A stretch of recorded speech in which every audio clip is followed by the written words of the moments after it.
Starscream here, and I am the Lord and Master of the Geekcast Radio Network. Don't tell Megatron.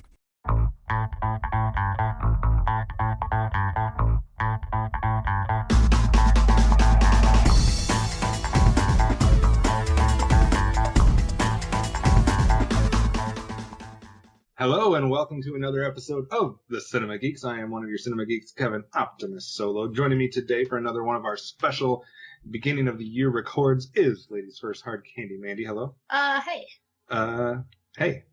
I don't know how to take that. Was that an excited about the record today, or was that I'm here? What are you doing? I'm here, bro. You're here, bro. Yeah. Okay.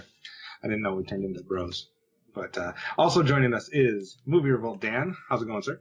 It is going well. It is going well. We're still here? Yeah, 2016 is over. And now on to 2017. Now, you know. Hopefully it means good things for the film world, I guess. Right? So sorry, we're making this painfully awkward, but let's move on to film talk. That's why I'm here. Also joining us is Fridley Sent. Hello. Hi, everybody. He wins the prize for the most enthusiastic about this record and about things in general. So all of us are here and accounted for, and today, like we've teased the last couple episodes, we're going to do another one of our kind of special end of the year, beginning of the year type of things. This one completely now shifting our focus to 2017. So no more looking back as far as our regular records go. We're all looking ahead, and in this way, we're going to be looking ahead at our most anticipated films of 2017. So how we normally do this, for those of you that might not have listened in previous years, we have all prepared our list of most anticipated films for the year, and from that data, we've kind of compiled a bunch of different lists. So how we're going to do this is we're going to be talking about our individual most anticipated films, and then towards the end of the record, we'll kind of hit it with a big bang as we go over our most anticipated films that we all had in common, or at least most of us had in common. So a couple different sections. So it should be a chance to kind of mention a whole bunch of films and talk about why they are films that we're anticipating. But before we get into the actual list, let's just go over real quickly, I guess, in forms of criteria, what makes you anticipate a film more than others, and what kind of things do you look out for that kind of pique your interest? We'll start with Dan. Is it are you looking for cast? Are you looking for genre and topic? Are you looking at directors, studios, writers? What kind of hits home the most for you when you're looking at these films?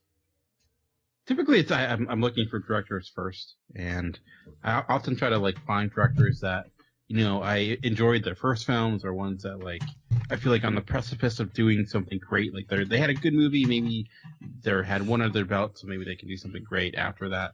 Then comes cast, and then after that, if just something is based on a property that I'm really interested in, I'll get to a movie that is kind of a combination of all those things, or just the concept sounds intriguing, and try to put a list together and see how well I do. And sometimes it works out, and sometimes it ends up being awful. It's the nature of the game. What often happens, especially when we're doing this for the entire year, is it's not like our seasonal previews, or when we only pick a couple months at a time where we have access to all of the trailers. Because usually when we're doing this for the entire year at once at the beginning, there's limited amount of visual things to go off of. Some of the films we will have trailers that we can see, or still photography that we can see and stuff like that. But a lot of it's just going off of textual things that we can read about the film. Amanda, what was the biggest factor in your creation of your list? Is it franchises that you love, or is it just genre, or what kind of helped the most for you to make something gain a spot on your list? I think the franchises have kind of been taken over my list a little bit here, just based on the amount of sequels that we're getting, and even the DC franchise that have kind of, or that DC world that has kicked off is kind of picking up speed here. So some of those are coming into play too. And also just genres that I gravitate towards. All right. Matt, what about you? What makes a film something that you're looking forward to? Number one has gotta be genre. And this, can bite me in the ass really easily, but I'm gonna look, first off, I want to see pretty much anything that's a fantasy movie in theaters, unless it looks real weird or real terrible. Just because we don't get enough fantasy movies. And a lot of the ones we get aren't necessarily the best, but if you support them, maybe you'll get more. And then beyond that, I would Actually, I don't know if there is a single actor who would draw me into a movie I wasn't already pretty sure on. Like, or a director or anything. It's pretty much the genre. Like, I want to see the fantasy, I want to see the sci-fi. I want to see a few action, but not too much, and usually a comedy. But I don't go to the theaters nearly as much as I probably should, and so I think this year on my list too, I happened to run across some actors that I definitely like, and seeing them going to be in like a different genre, I was like super intrigued. Like, oh, so and so is going to be in a movie directed by this dude that I really like in this genre. Now I'm really intrigued. Yeah, I think a little of it all kind of can play a part. I think certain movies, all I need is the franchise or property is connected to, or the things I'm more willing to anticipate, like a science fiction film, or certain genres I just gravitate more towards because I know I like more films in that genre. And then after that, when you're looking at a huge list, then it starts to pare down based on the cast or someone I really gravitate towards. And as the years go on, I pay more and more attention to the directors because it does seem like there's a consistency level from quite a few. I mean, you do have your directors that are all over the map and you like one, hate one, in the middle of the road, but I tend to gravitate towards certain directors and away from certain directors, so that would also play a part. Other than that, I think it's just about uniqueness for me too. And once you get past the property and the franchise things, when you're looking at these other, especially like the independent films and some of the smaller films, it's, is it something that I've never seen before? Is it a concept that seems, unique or crazy to me that I'd be interested in seeing how they're going to pull it off? So I think a lot of those things can play into effect there. So let's get into our actual numbers. So like I said, these were picks that were on people's lists that were either they were the only person that had this film on their list, or they were one of two people that had this film on their list. And we will start with the number 10 pick for Amanda. Ladies always go first here. So Amanda, what was your 10th most anticipated film when we're looking at our unique list? It's gonna be Hostiles, set in 1892, and let's see here. A legendary army captain reluctantly agrees to escort a Cheyenne chief and his family through dangerous territory. And what kind of grabbed me here was some of the players: Ben Foster, Christian Bale, Stephen Lang, Rosamund Pike, and I really like Native American stories, so this seems like some people that I can get behind in a story that I think I might like. And it's kind of a Western too, so that's might be what we're getting this year for Westerns. Yeah, I had this in my list of most anticipated films for the year because Dan and I each did a kind of a list of 100. So this is definitely one that's on my radar. I do like this kind of period in that setting, so I'm interested in that as well, and I like the players involved. So this is my 21 on my individual list. Yeah. A lot of these picks don't have release dates, and that's something that we always I guess I could have brought up in the introduction, that we always play this roulette game here on if the movies are actually going to be released in the year that we're speaking of, because a lot of times it's to be announced or there's no release date set yet, so I always do have to apologize if some of these films end up not coming out this year. It definitely happened last year. And I have some. Yeah, I was anticipating how Everybody Wants Them for like 3 years. It was on my list, so yeah. Yeah, there's been a few of those that just seem like it's like a 3 or 4 year time where they could appear every year on your most anticipated list. So, Matt, let's go to you now with your number 10 pick on your unique list. All right, on my weird list, my number 10 was The Space Between Us. I think I might have talked about this last year, whether it was on the draft. It pretty much had to be the draft, right? It looked it looked pretty interesting. I think it could do well. It could be bad. Like, it's pretty cheesy. It's like, sappy love story with a sci-fi element to it. But it could be really good. Yeah, and this is one of those that does have the trailer out, so we have been able to see a little bit about this, and I definitely think that they are marketing this pretty heavily, and that there's an audience that is for this. I think you're right, though. It could be borderline. It could be something that ends up being a little too overly cheesy, or it could be just a fun science fiction kind of coming-of-age type of film. So I don't think you're alone in anticipating The Space Between Us. It seems like it's been advertised for already a year. So maybe that's it was originally set to come out last year. I think pushed it back to this year. So Gotcha. Makes sense. For my number 10, I am going to go with a film entitled Mother. And this is going to be the next film from Darren Aronofsky. As the director, he was the one, for those not sure about him, he did Black Swan, he did Noah, he did The Wrestler.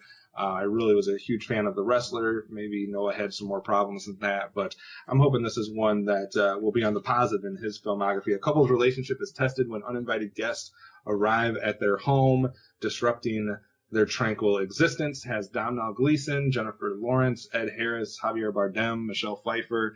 So obviously a star-studded cast, a director that is capable of making a pretty good film. So that was enough for me to have it. I think it was in the 20s in my overall list. But I'm looking forward to seeing what Darren Aronofsky does. I always look forward to his films, whether they work or don't, because I always think that there's some interesting choices that he makes along the way, whether it's good or bad, but they're always interesting at least.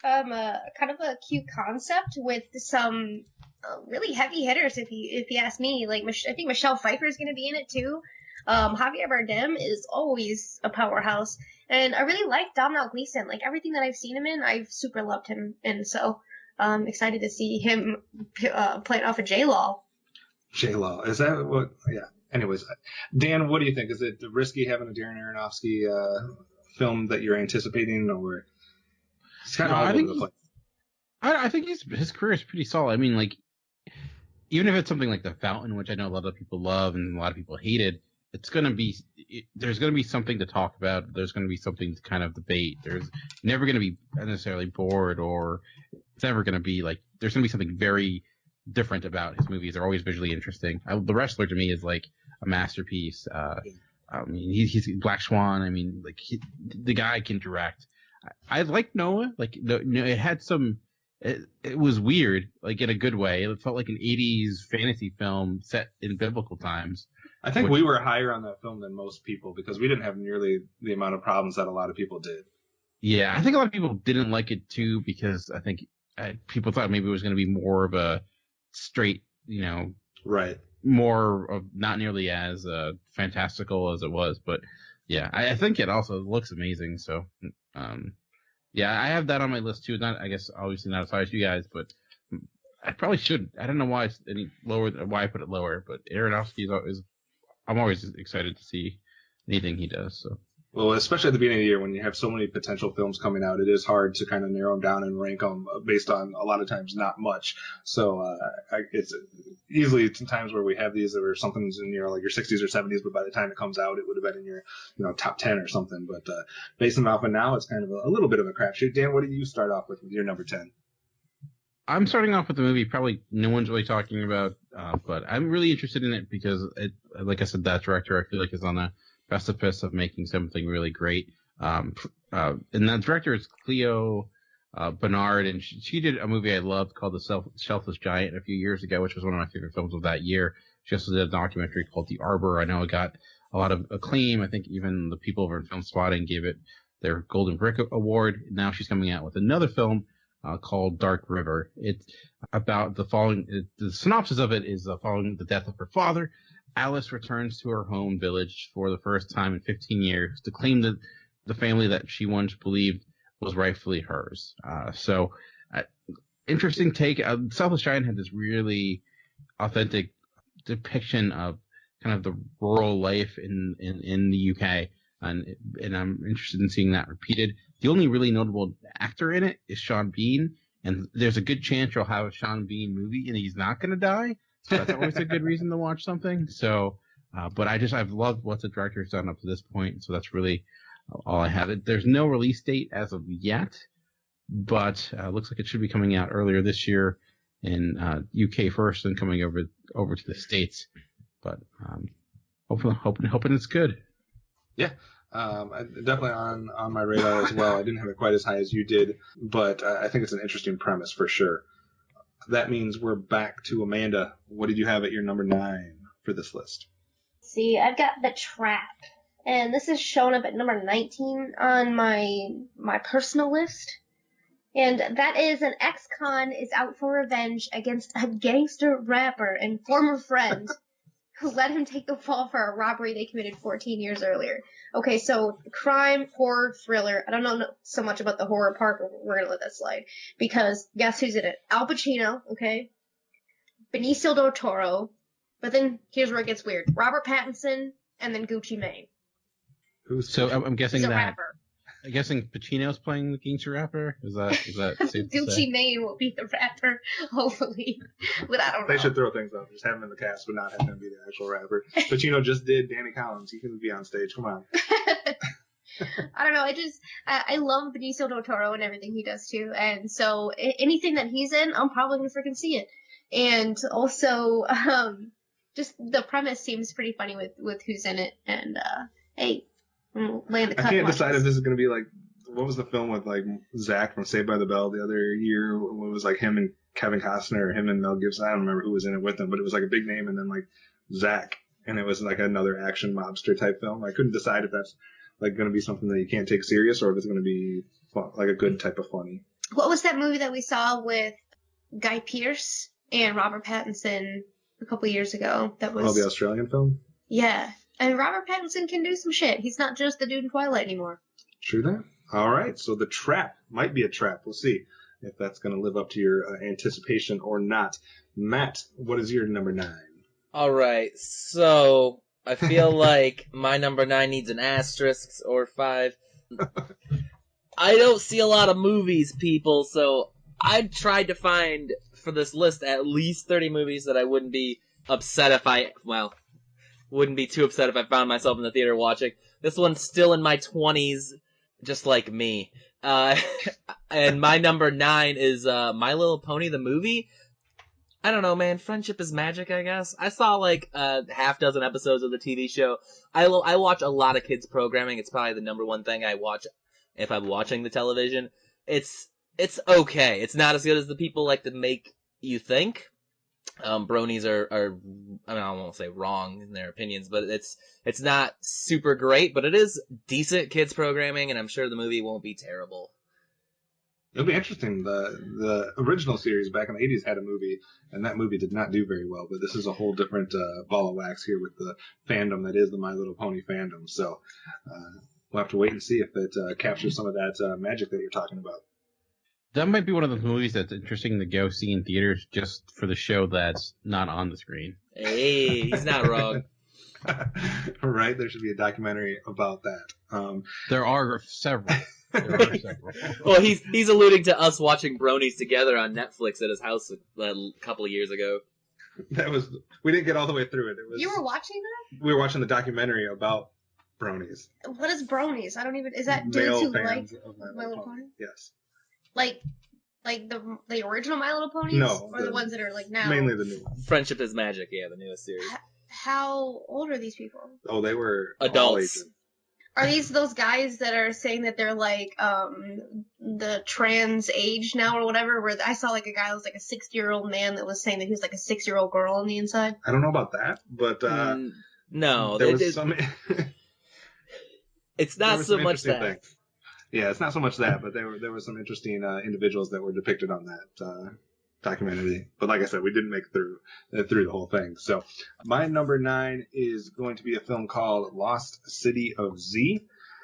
This is directed by James Gray, who did The Immigrant a while back. It's got a release date of April 21st, based on the adventures of British explorer Colonel Percival Fawcett, who disappeared in 1925 while searching for a mysterious city in the Amazon. I guess there's a lot of love for Robert Pattinson because he's in this one, as well as Charlie Hunnam, Tom Holland, and Sienna Miller. So a pretty young cast in this one. I just thought it was an interesting premise. I also I felt like I was obligated to put this on my list since it was on my top 100 last year, and it never came out. So I might as well put it on there again. I like adventure films. I like, Lost Cities and that type of stuff. And the director is decent, and it's got a young cast, so I'm interested to at least see what it will consist of. So Lost City of Z makes my number 9. Amanda, if you're a fan of Robert Pattinson, you have multiple films you can go see this year. Let's calm down and not say I'm a fan of Robert Pattinson. I think he's got some potential as an actor. Don't mean I like the dude. Matt, this was in your top 30 as well. What about Lost City of Z made you at least intrigued by it? Well, I think I liked the story of the guy. Like, because there's a lot of movies coming out that there isn't maybe, a trailer or a huge amount of information, but this is based on a true story. So there's plenty there to find if you want. And the story, like, Like this guy's like hunting for lost cities and stuff, and like he's got all this weird team, and he goes missing. Like it actually sounded like a fun story I wouldn't mind reading in a non-fictional book. So it's got to be real entertaining as a movie if done not dumb. I think that period has not had as many movies as they could have because there is so many like out of this world interesting stories about the early explorers in different areas, forming America or even in other islands and different things like that. But especially even just in America, there's so many crazy stories about explorers that I'm surprised more movies haven't been made based on those. I mean, there has been some, but not like any huge ones that I'm thinking of right off the top of my head. But I'm probably missing like a huge classic or something like that. But Dan, what do you have at your number 9? Well, apparently I'm really into river movies because from number 9 for me is Rin River, and it's written and directed by Tyler Sheridan, who was notable because he wrote both the recently Oscar-nominated High Water along with Sicario. So 2 great movies that were also directed by 2 great directors. So I'm hoping that he'll be able to direct his first film and have the same type of success. Also, pretty solid cast. You have Elizabeth Olsen, Jeremy Renner, John Barathol. So you have Scarlet Witch, Hawkeye, and Punisher all together in one movie. So there's also that. And the premise is an FBI agent teams up with a town's veteran game tracker to investigate a murder that occurred on a Native American reservation. So it's kind of an interesting premise, I think. I like the setting. I'm a big fan of films that take place in snow, and it seems like this will be happening. So I'm looking forward to it. It's going to be somewhat different for Tyler Sheridan because you're moving from writing to directing, and sometimes that doesn't carry over. And maybe Hell or High Water and Sicario were great because of the directors. Who knows? But I'm liking the cast, and I'm hoping that it lives up to its potential. Actually, it already had its listed release date has already passed. I don't know if it was a limited release or it was Sundance. It came out. Okay. It has not been released wide yet. So right. So we'll have to wait and see when a date becomes available for a wide release for that film. But I definitely had it in my top 100 as well. I'm interested. I was a little apprehensive because, like you said, he's moving from the writer's chair to the director's chair, and also directorial debuts sometimes can be a little bit risky. I'm not saying that it's not possible for them to do good, but it's still something to be interested in and something to keep your eye out because he's definitely written some good films. So like that one as well. Amanda, that means we're going back to you for your number 8 pick. What do you got? Alrighty then. Let me see where this comes in. 18 on your overall list. Alright, cool. So my number 8 has to be The Zookeeper's Wife. Hopefully this is the only movie that makes my just eyes explode with tears in 2017 because I feel like that's all what's happening in 2016. I've seen the trailer for this and I've already been freaking crying. And it's just something that touches home. Like, it's based on a couple zookeepers for the Warsaw Zoo who helped save hundreds of people and animals during the Nazi invasion. And that's when my family came over from Poland, and I stayed for a short time in Warsaw and in Poland. So, I mean, the culture is already like rooted in me. So throw this emotional, real story at me, I'm definitely gonna be like a mess. It's got Jessica Chastain, Daniel Bruhl, some other peoples, and I think that it's definitely gonna be a tearjerker, but a nice look into reality and some of the brutality, but also, the other side of that with people trying to help. Yeah, it almost has a couple of hints of something like Schindler's List or something. Obviously a similar story where you have somebody saving them, but in a completely different environment and area. But Jessica Chastain's in it.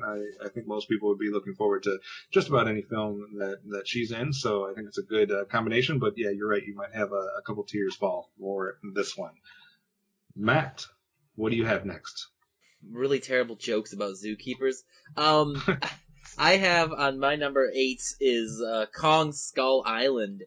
It looks so much better than that Godzilla movie we got like 3 years ago. That movie was so bad. But then again, I don't remember if the trailers got me excited or not for that one. But this one actually looks interesting. It looks fun. It's a different take on King Kong, I think. Not that I've seen a bunch of King Kong movies before. It looks fun. It looks interesting. It looks actiony, but it also looks like it's got a real nice element of thriller, which people love, I guess. Yeah, and definitely some interesting personalities involved, like we talked about when we were talking about our box office. So I hope it does well because it's on my box office prediction. But it's also one of those, like you said, is it going to go down the same path as Godzilla, or is it going to become something better than what we got there? So my number 8 pick, I'm going to go to a film called The Coldest City. And that is directed by David Leitch. I think I'm saying that name right, but I might not be. Who also was the director for both V for Vendetta and John Wick. So I'm a fan of both of those films, so that has me interested for this one. Days before the fall of the Berlin Wall, the chase is on to find a list that identifies all of the Cold War spies on both sides. Stars Charlize Theron, James McAvoy, John Goodman, and a few other people. This one's going to be coming out late July 28th. So The Coldest City, combination of a plot and a director that I'm interested in. So that is why it is in my list for most anticipated films. Dan, what do you have next? Nice. Next for me is The Glass Castle, which is directed Daniel Cretton, who you'll know because he did Term 12, which is a movie we talked way back when. I think I recommended it to you, Kevin, and Amanda. I think Amanda watched it. I don't remember, but we both did. Yeah. Yeah, we both liked it. Yeah, and I love that movie a great deal. Also stars Brie Larson, and so does this. And Brie Larson, to me, that was like the movie I feel like she kind of really broke out as an actress. So I'm excited to see her in this, seeing her teaming up with the same director again. Also includes Woody Harrelson, and any movie with Woody Harrelson also gets points and Naomi Watts, and so the pretty stacked cast. But so yeah, that's kind of why I think it could be good. Brie Larson's kind of been, and I think she's coming after winning an Oscar, or was she nominated at least? So a lot to live up to. And I don't, because Short Term 12 I think was arguably one of the best movies of the decade so far. So hoping that could happen again. Yeah, and there's no release date yet for that one, but it could be a big year for Woody Harrelson because he seems to be doing more films this year than I think he's done in like 5 years combined. Every film that I was looking at this year seemed to have Woody Harrelson in it somehow. So this one was all about a dysfunctional family with all kinds of different elements, whether it's eccentricity, alcoholic aspects, some poverty things. So I mean, there's a lot to kind of delve into on that one. So it should be interesting to see if he can keep up what he did with Short Term 12 and the magic that he had with Brie Larson there. Amanda, that means we're on to your number 7, which was your number 17 overall. It's weird because my last one was number 18, and then my number 8. Now it's 17, and then my number 7. Funny how things work. Math. All right, so that is Murder on the Orient Express.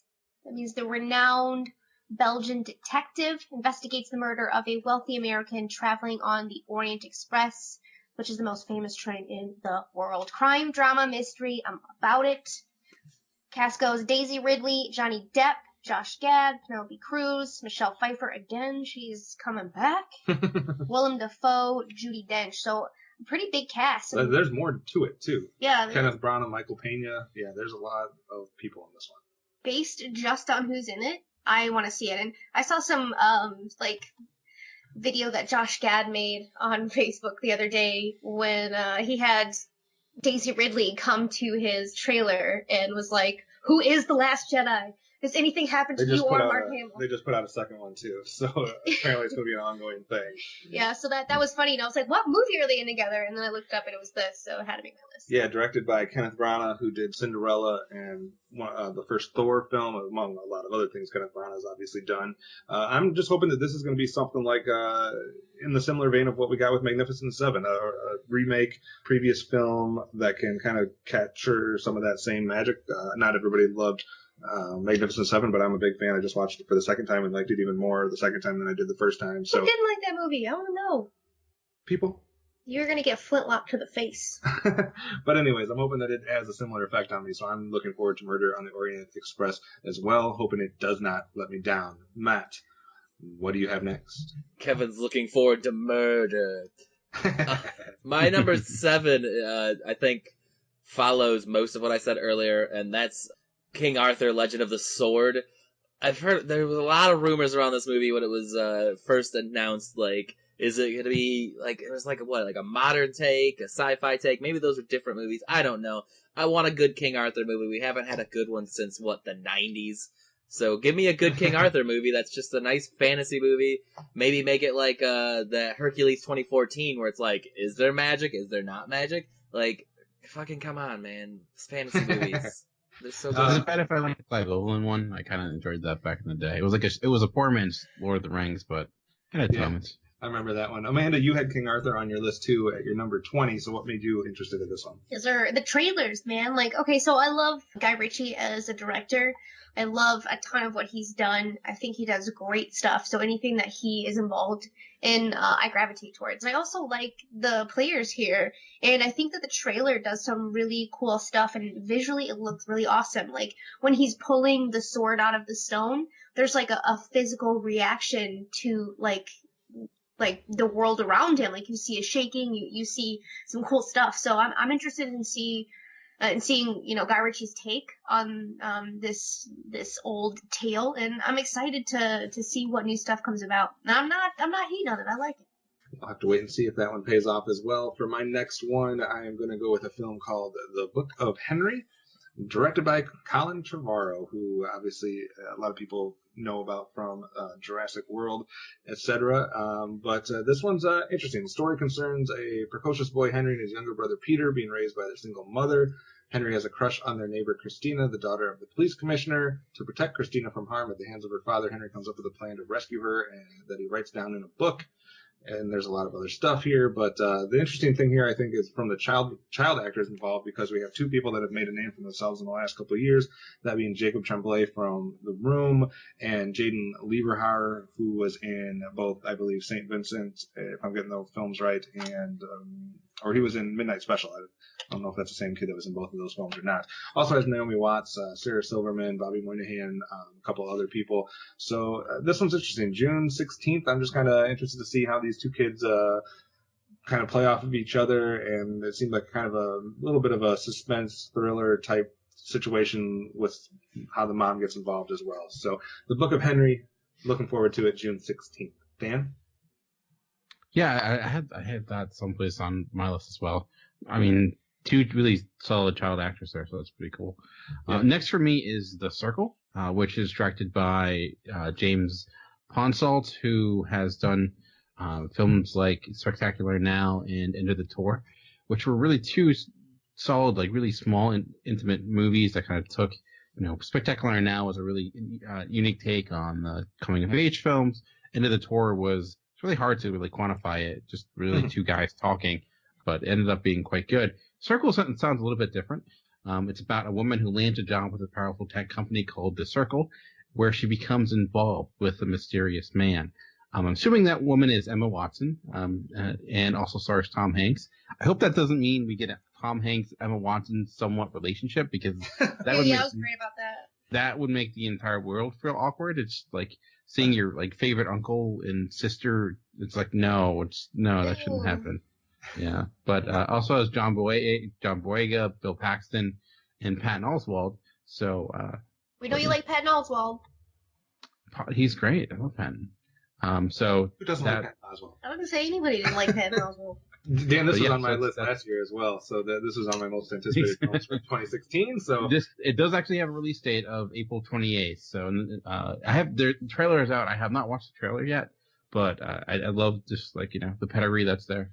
yeah, absolutely. Check out the trailer though. It definitely shows you the vibe. All right, Amanda, a good vibe or bad vibe?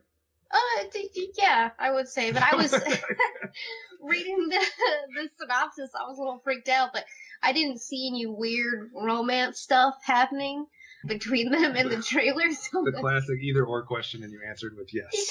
Yeah. All right. So what do you have at your number 6, which, by the way, was your number 16 overall? Booyah. My number 6 is It Comes at Night. Father will stop at nothing to protect his wife and son from a malevolent, mysterious presence terrorizing them outside their doorstep. This is Joel Edgerton in a horror/mystery. So, not only is it horror, which I likes, it's Joel Edgerton, who I'm really starting to become a fan of. He is something. And this is we haven't seen the film yet from 2016, but a lot of people were very high on Krisha, and this is the director that did that. And What movie? Krisha. But it's one that we have to check out because I think it would be up your alley. It's kind of like a semi-horror film from 2016 that a lot of people were raving about. So we'll have to check that out in anticipation of this one. I wouldn't really call it a horror movie. It's really it's basically this lady who goes to a family gathering and she's suffering from depression and addiction. I mean, I guess there's horror elements, but like I think horror influence more so than horror in the actual genre. Gotcha. All right, Matt, let's hear you talk about your number 6. All right, guys.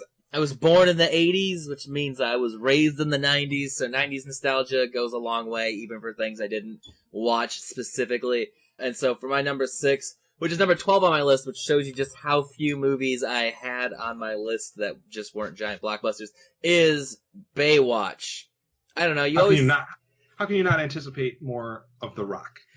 That's exactly what I was gonna go with. Like, it's got two of the best things. It's got The Rock and it's got humor. Like, I fucking love those two things. So Baywatch is gonna come out and it's probably gonna be funny, which is really what it should be because, like, who's gonna be taking fucking bikini babes running on the beach seriously? Especially in this day and age where I feel like we're more enlightened than we were 30 years ago, 25 years.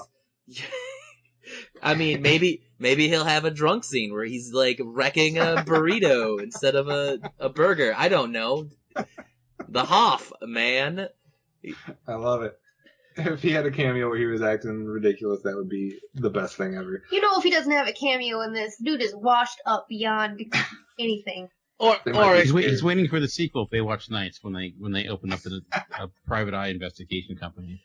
That's when he's going to show up. It could be. Rider? It could be like Star Trek, where what's his name? They should just have him have a cameo, but he drives up in Kit. So he drives up in the Knight Rider car, but they don't reference it. Shatner wanted to be in the Star Trek new ones, but they wouldn't let him. So like it could be that they don't want the Hoff on screen. I love it. All right. Before we go and turn this into an entire Baywatch, because I think we could keep going off of that one, let's go to the next one for my list, which is going to be a film called Suburbicon. Weird title, but this one is intriguing for a number of different reasons. Number one, George Clooney's directing it. Number two, the Coen brothers are both listed in as far as writing credits for this.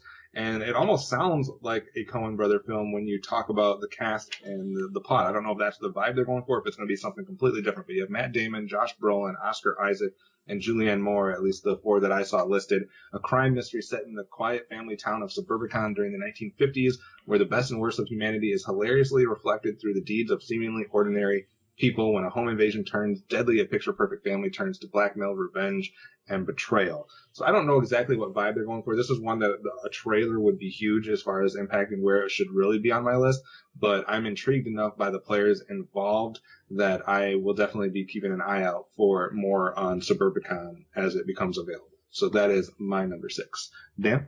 Yeah, that's the way I want to put it higher, but I love Good Night and Good Luck, which George Clooney directed, but his other films like Monuments Men and what was the other one that he did? The Ides of March were somewhat they were okay, they weren't great, so that's my only hesitation. You talked about earlier how Woody Harrelson is in everything. Well, he's in my next most anticipated film, which is called Wilson, which has actually been released already. It debuted at Sundance, but it's going to be coming out on March 24th. It's directed by Craig Johnson, who did Skeleton Twins, which I really enjoyed. That had Bill Hader and Kristen Wiig. And this, what's really great about this too, it is based upon a graphic novel written by Daniel Clowes, who you might know his name because he also wrote the graphic novel Ghost World and a few others. He also wrote Patience last year, which was one of my favorite graphic novels of 2016. And the premise of it basically is Woody Harrelson plays this neurotic, kind of honest middle-aged man. He sounds like he has like a touch of possibly Asperger's or something of that nature, or basically he just has no social cues whatsoever, and he's trying to reunite with his estranged wife, and potential teenage daughter. So Woody Harrelson to me is like one of our best actors. He has a lot of range. He can be funny. He can be frightening. And I think this is going to be a role that he can really let loose in. So that's really why I'm looking forward to it. And the trailer looks pretty solid as well. So yeah, I'm looking forward to it as well. I think it's Woody Harrelson's year to screw up here. He's got all kinds of options to show us the different sides of his acting repertoire. So should be fun ride. Amanda, what do you have at your number 5, which is not your number 15 overall? No, it is my number 14 though. At number 5, I've got The Mummy with TC, Tom Cruise. And definitely a little different vibe than, the original series that I guess that was a remake too, wasn't it? The Mummy? I don't know. The Mummy's been a character that's been around for a few years. We'll say that. But this is in a different time period. This looks to be, more modern times. And it's, I would say it's still along the same lines. Not too far, because you see about Jet Li, like that was awful. So this has got to be better than that one. This is, let's see, an ancient princess, I can't say that word, princess, is awakened from her crypt beneath the desert, bringing with her malevolence grown over millennia and terrors that defy human comprehension. I like the sound of that. It's got Tom Cruise, of course, Sophia Botella, yep. Russell Crowe as Dr. Jekyll. I'm not sure if that's Dr. Jekyll / Mr. Hyde, because that would be pretty cool. I like that character. And Jake Johnson. So I'm willing to give TC a chance. The trailers. Are you like on a level with him? Yeah. You guys are buds? Yeah. Are you in Scientology? Not yet, but I'm working up to make enough money to where they'll let me in. Please don't. All right. The Mummy coming June 9th or June 19th, one of those two, right in the mids of the summer blockbuster. So we'll have to see how that works out. That means, Matt, it's time for you and your number 5. My number 5, other than, a comic book movie or a Star Wars movie, is probably the number one most, and I don't want to say anticipate, easiest to guess what I'm going to say, because it's Pirates of the Caribbean, and from the first time I was on this podcast, I've been talking about how I love the Pirates of the Caribbean movies. They just keep getting more and more and more and more ridiculous, and I love that. I hope this next one's entirely off the rails. It looks real serious from the like one trailer I've seen a dozen times for like the last year. But I'm sure it's not going to be that serious. But I mean, if they take it in a hardcore like pirate swashbuckler fantasy element direction, that could be fun too. Like, I'm just used to a crazy pirates. That last one was insane and I loved it. So fingers crossed, I'm sure I'll like it either way.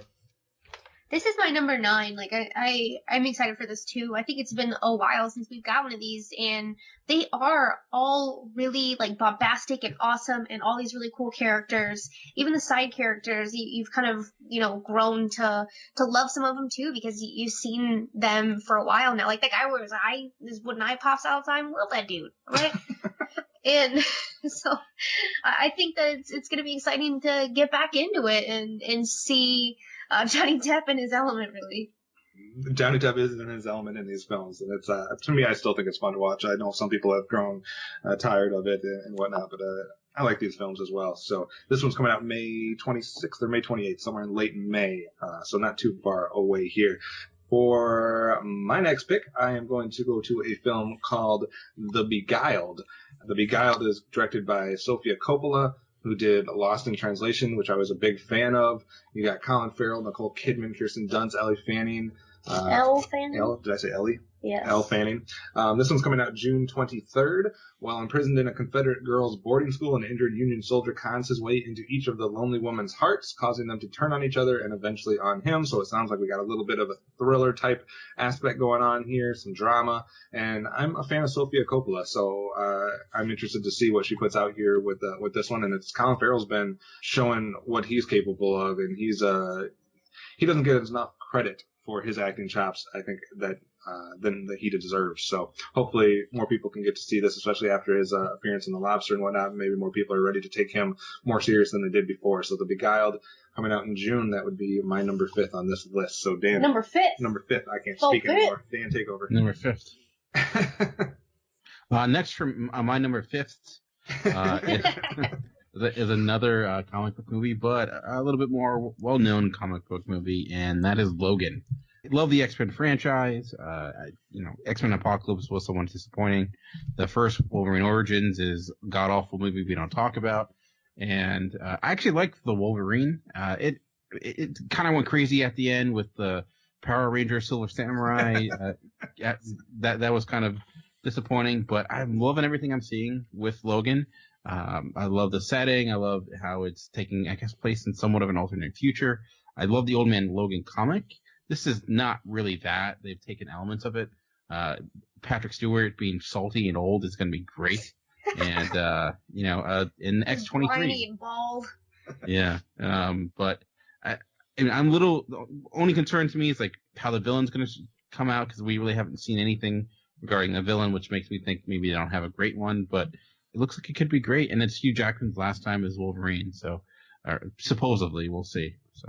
And the director on this one, James Mangold, he did Walk the Line, 3:10 to Yuma, a couple films that I fairly like quite a bit. And this one you don't have to wait very long for, because it's coming out here in March 3rd, so right around the corner. Matt, you also had Logan on your list. Anything you wanted to add to that? Yeah, X-23 is one of my favorite, like, X-Men characters.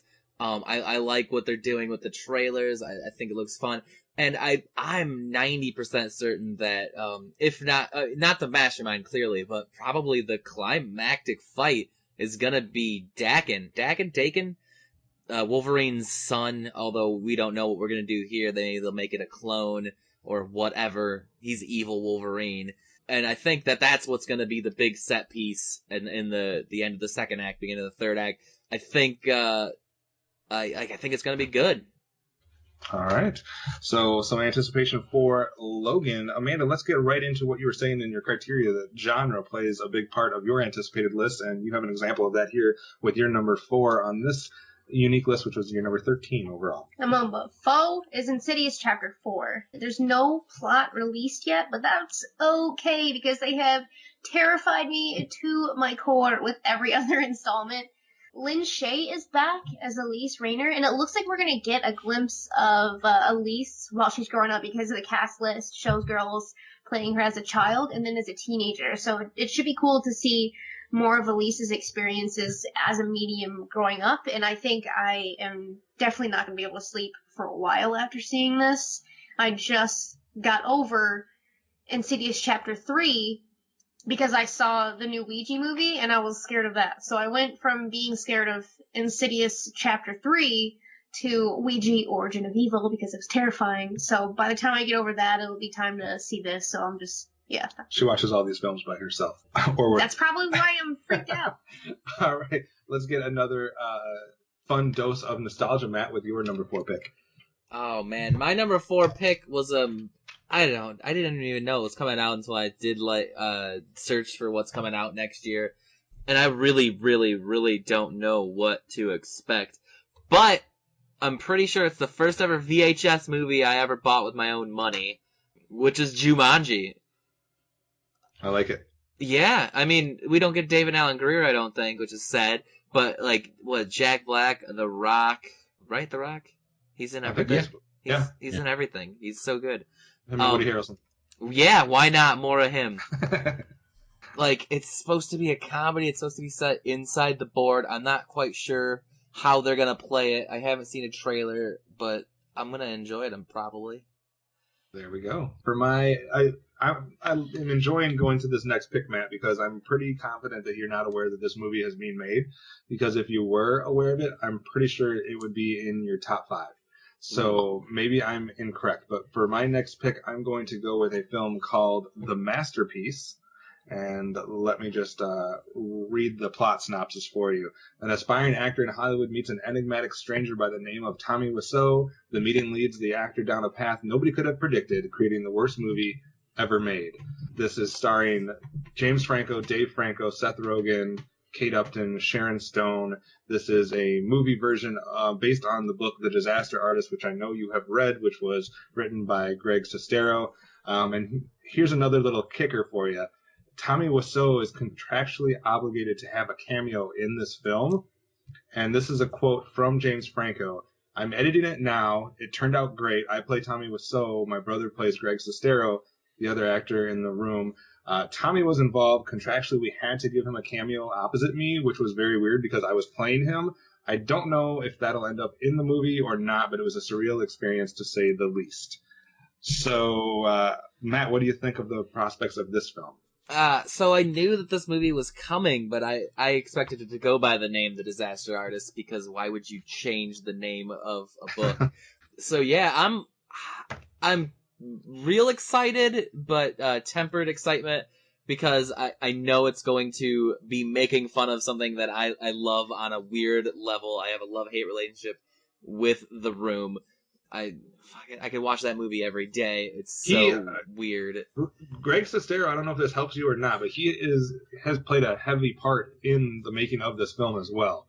He not only will be in it as his own cameo, but I'm pretty sure he's been working alongside with them. I don't know if that helps or hurts it in your opinion or not. I don't know either, because it's like he seems like a weird sort of almost like a battered woman syndrome, where it's like some days he's like, I love Tommy and I love everything we did, and some days he's like, I need this out of my life because it's ruining my life, and I don't know which is the correct one and which one he's going to be on set.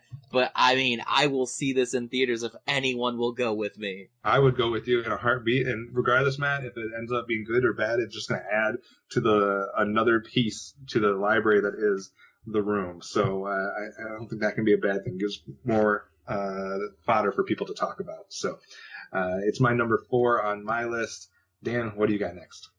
Next, I'm going to another well-known director, and with Edgar Wright and his movie Baby Driver.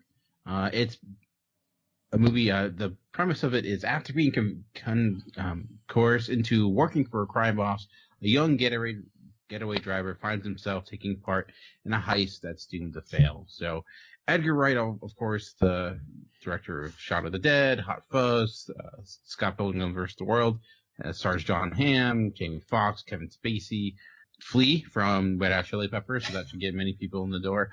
But it's Edgar Wright doing a heist movie, and you think about it, he was the one slated to do Ant-Man, which was kind of a heist film, so now he's kind of taking that, and I guess taking some of those ideas and bringing it into Baby Driver. I love it. I love Edgar Wright. His style, it's very flashy, interesting, so I'm really looking forward to this. Sad that obviously he's stepping away from Simon Pegg and Nick Frost, but eventually I guess you have to do that on occasion. So Sure. Yeah. It does have a release date of August 11th. So a little bit longer wait, but a lot of people definitely anticipating the next from him. All right, Amanda, only 3 left on here on our unique list, and I know this one has one reason and one reason alone why it is on your list. We'll talk about your number 3 here, which is in reality your number 11. It's got 2 reasons, okay? And that is The Shape of Water, an otherworldly story set against the backdrop of Cold War era America, circa 1963. This is a drama, fantasy, romance, thriller / war, okay? The kicker here with is... that title, it could be I guess it can have multiple genres just in the title. But the director is my boy, Guillermo del Toro. The other thing that's kind of drawing me in here is Michael Shannon is set to be in this. So Michael Shannon in a Guillermo del Toro movie. So let's do this. More fantasy. Oh, I don't know what genre you listed will be more prevalent because you listed like 7.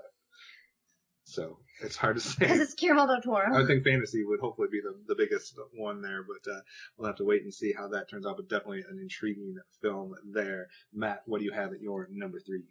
My number 3, I'm almost sad that it's on my list. I'm sorry, sad my top 3 are on my list, just because I expected these to just be on everyone's list because they're, the big ones, although not the biggest.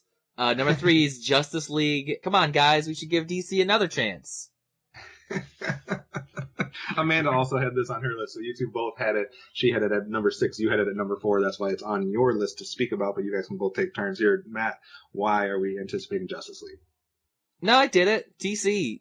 Maybe this time. Maybe this time?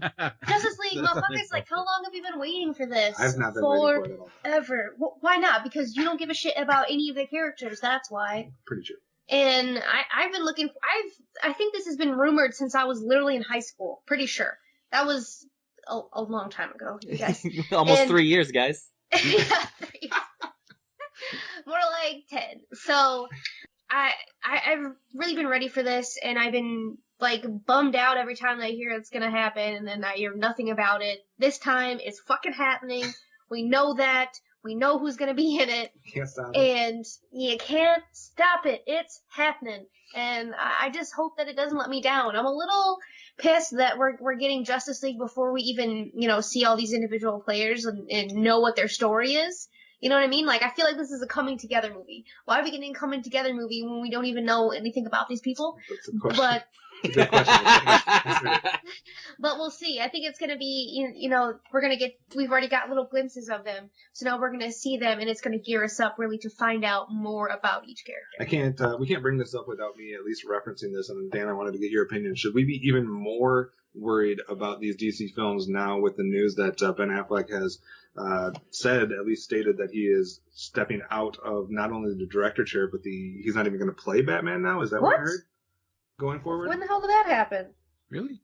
I heard something that said that he was either stepping away from it and not going to act in it, or he wasn't going to direct in it. I or thought he's he was not just gonna do directing it. So, I know he wasn't directing it, and I was curious if that was any relation to the failure of Live by Night and how that was critically panned and did horribly. So I wonder if it was more of a mutual decision. Who knows? I don't know. It does make me appreciate Marvel in the fact that how tight their ship is. They have directors leave. Obviously, they've had that same problem, but it does seem like their stuff gets done on time. Where DC, I feel like every movie they've had gets pushed back. Like Justice League was supposed to come out in March, or I think earlier, and then now it's not till November. But I don't know. I mean, as long as he's not replaced by Zack Snyder, I'll be happy. Okay. So I'm sure Zack Snyder will be raising his hand and saying, "I'll do that too." And they're gonna say, "Sit the fuck down, Zack." Nobody tells Zack Snyder what to do, apparently, in the DC world. For my number 3, I'm going to go with a film called Life. This is one that I might be biting myself or kicking myself later because it might not be as good as I'm hoping it is. But a couple different things here. Number one, it's not necessarily the director who did Daniel Espinosa, who did Safe House, but the writer did the screenplay for Deadpool and Zombieland, and I was a fan of both of those films. We also have Jake Gyllenhaal, Ryan Reynolds, and Rebecca Ferguson, which is a pretty good cast. I think most people have probably seen the trailer for this, so I don't need to go over the plot synopsis too much. Obviously, it's a science fiction film where they discover some first evidence of extraterrestrial life, and then obviously shenanigans ensue. So I'm just a sucker for science fiction films, so I will watch them. I know half the time they're good and half the time they're not, and it's like not even in the middle. It's either like they're real good or they're just absolute garbage. And I'm hoping this one is at least serviceable because I like the people involved and I like the premise. So Life, coming out here real soon, March 24th is the next one on my list. I just think it looks too much like a little film called Aliens. Okay? Yeah, or Alien. Yeah, I think that's what people are worrying about too. I don't know if hopefully that doesn't quite go that route, I'm hoping, but maybe it's going to be clone. Something is some other life form that's not human is on a ship and is trying But to I'm freaking kill I'm hoping instead of going like an actual like monster type route like Aliens did, not that was bad, but I'm hoping it goes for something else like on a smaller level, or maybe it like makes the actual individuals like gives them some type of like messes with their minds and they're turning against each other or something. Where that it's should not literally an actual, grab like, that dude. Yeah, but it was not like a thing. It was, you know what I mean? It was like an amoeba, so it's not as scary as It's like probably an going to grow into something. So We already have an alien movie coming out, Alien Covenant. We could have a science fiction film every month and I'd be fine with it. So I'm game. So maybe that's just me. Yeah. Dan? Don't put your hand in The my trailer, face. like I like a lot of what you're saying regarding people making it. The trailer just, I don't know, it just didn't, made me a little bit worried. I would have said the same thing about the premise for Zombieland or things like that too, and I ended up liking that film a lot more than I thought. So I'm hoping that's going to be the same thing. True. What do you got? My next movie is Downsizing, directed by Alexander Payne, who I feel like is a director just on fire recently. I kind of love everything he's done, from Election to Sideways, Descendants, Nebraska, which he blasted in 2013, which, I don't know, just talking about Nebraska makes me want to go see it. I love that movie. Downsizing, it sounds like, I don't know how they're going to make this. That's my only hesitation, because it's a social satire in which a guy realizes he would have a better life if he were to shrink himself. I don't know how that it all makes sense in It any way, doesn't shape, or sound like form. anything he's done before. Like, I'm a huge fan of Descendants and a huge fan of Nebraska, and I'm trying to figure out how he does this. Like this one to me sounds more like an Edgar Wright movie in a way. Right. And the cast is pretty crazy too. Matt Damon, Jason Sudeikis, Christoph Waltz, Alec Baldwin, Neil Patrick Harris, Kristen Wiig. So there's a pretty extensive cast list. So like, my only hesitation is just like, how is this gonna work? But